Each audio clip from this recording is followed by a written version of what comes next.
So saying it's not the result we wanted. Yes, there was certainly a response, but ultimately similar mistakes that we've encountered for a while now held us back from getting over the line. My name's Woody. Jake's got me on to discuss some of the standout stats each week, so let's get into this week's Moorabbin metrics. I'm going to start with some positives. First off, I'm going to be a bit left field for my man of the match and give it to St Kilda.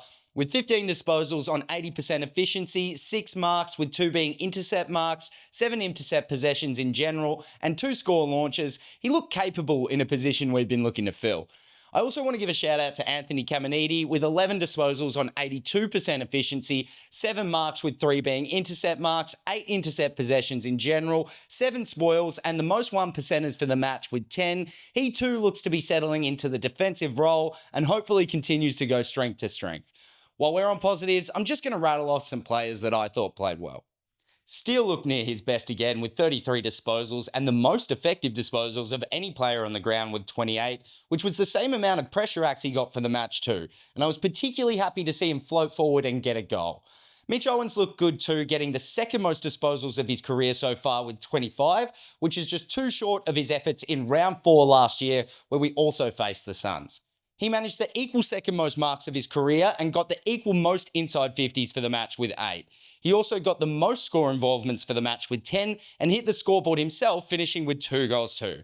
Finally, Naz and Jack Sinclair probably deserve a shout out for their efforts too, but to save a bit of time, I'm just going to chuck some of their standout stats up on screen now. Let's quickly touch on some team stats. We won the disposals both by hand and foot, the contested and uncontested possessions. Unlike last week, we didn't get on top in the clearances, losing the overall battle by 2, but we did win the around the ground stoppages again, which is good to see. The final notable result was having less turnovers than both Gold Coast and our season average, but it's hard to find much to be overly happy about. Where it seems to have gone wrong again was the opposition score from turnover was higher than ours. We lost the general possession battle, and while disposal efficiency was 0.2 above our season average, it was still well below the Suns and behind the AFL average too. We did win the efficiency inside 50 battle, but lost the inside 50s in general, meaning we didn't give the forwards enough opportunities. Honestly, going over the team stats feels a bit like flogging a dead horse, so let's look at a couple of plays that broke down and a couple that I thought worked well. With about 8 minutes left in the second, Naz tries to switch the ball across the defensive 50, which probably wasn't the best option considering everybody was manned, but there wasn't any outlets either. The kick was slightly off Wilson, but he manages to impact the contest. It goes out the back, Windy tackles Holman, and the ball spills back to Wilson. He gets it out to Burns for a 1-2 type pass, and here's where the camera doesn't show the ground as well as being at the stadium. Wilson dodges a tackle from Anderson, and instead of hitting Burns, who was running past, he goes to Jones out wide, who had a couple of players closing in on him.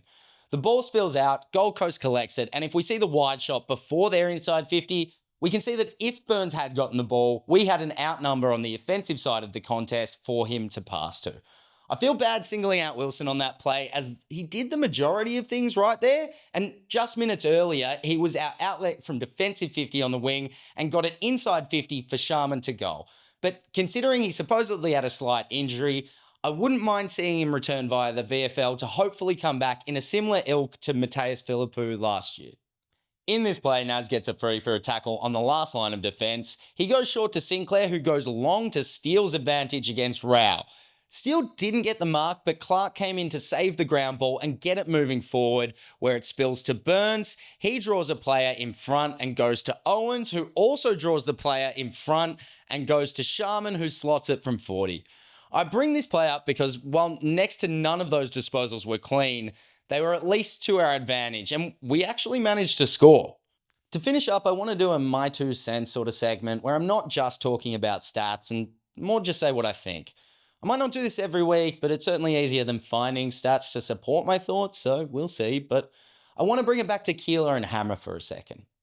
If they can hold down the fort as the 2 key defensive pillars alongside Wilkie, and I know that's a big if, then we need to have a chat about our key forward options, particularly before King gets back.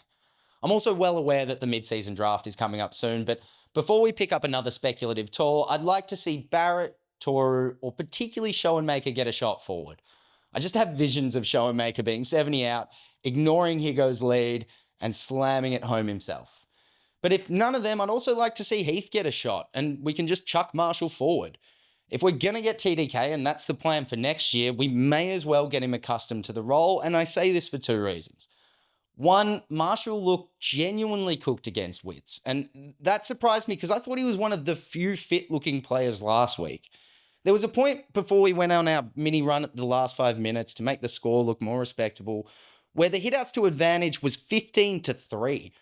Marshall did get 3 more in that last period, but he just wasn't great. And also, considering Marshall is known for his around-the-ground prowess, it's not like he dominated Wits in that area either. And I'm pretty sure Wits has been playing since the VFL was the predominant league, so those sort of fluctuations in form are starting to make me worried.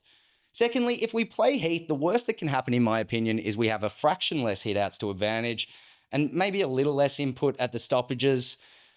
But maybe we don't. Maybe Heath shows a bit, and maybe it's not enough, but maybe it makes somebody else think they want him and they give us picks that we think is worth more than keeping him. I just think it's time we start experimenting. I think of the way that teams develop, not only in the AFL, but in other sports too. The team that jumps to my mind the most is the Oklahoma City Thunder, particularly some of the moves that they made when rebuilding around Shai Gilgeous-Alexander. The players that jump to my mind the most are Paul George and Chris Paul. The Thunder had already paid a lot to acquire George from the Pacers, but had come to the realization just a couple of years later, in 2019, that the lineup that they had wasn't going to get the job done. So they traded him for 2 players, 5 first-round picks, and 2 first-round pick swaps going OKC's way. They went on to flip another one of their stars on the decline in Russell Westbrook for an even older one in Chris Paul and a few picks. They did this with a few other players on their roster, even trading Paul again just 1 year later after showing he could still be valuable. At the time of recording this, Shai and the Thunder are leading the Western Conference Finals 2-1 in a best-of-7 game series to hopefully do it all again against their Eastern Conference champions for the title of NBA champion in about 2 weeks. Oh yeah, and I forgot to mention, their superstar Shai was one of the 2 players picked up in the Paul George trade. He just wasn't used as well or valued as highly at his previous team. I don't think we have to buy players necessarily to move them on, but I think we do have to consider some of our options at the end of the year if nothing changes. So to finish off my rambling 2 cents, I think we need to be braver with ball in hand, moving the magnets, the roles we allocate to kids, the selection committee in general, but we as fans have to remember that we can't have it both ways. To be braver and get where we want, there will be more mistakes. That about sums up my major points for the week. If you want to see more of my face, I've got my own channel at Wooden Spoon Data, but I'll be here every week to go over some of the standout Saints stats. I want to thank Jake for having me. I want to thank you for watching, and I'll see you next week. Go Saints.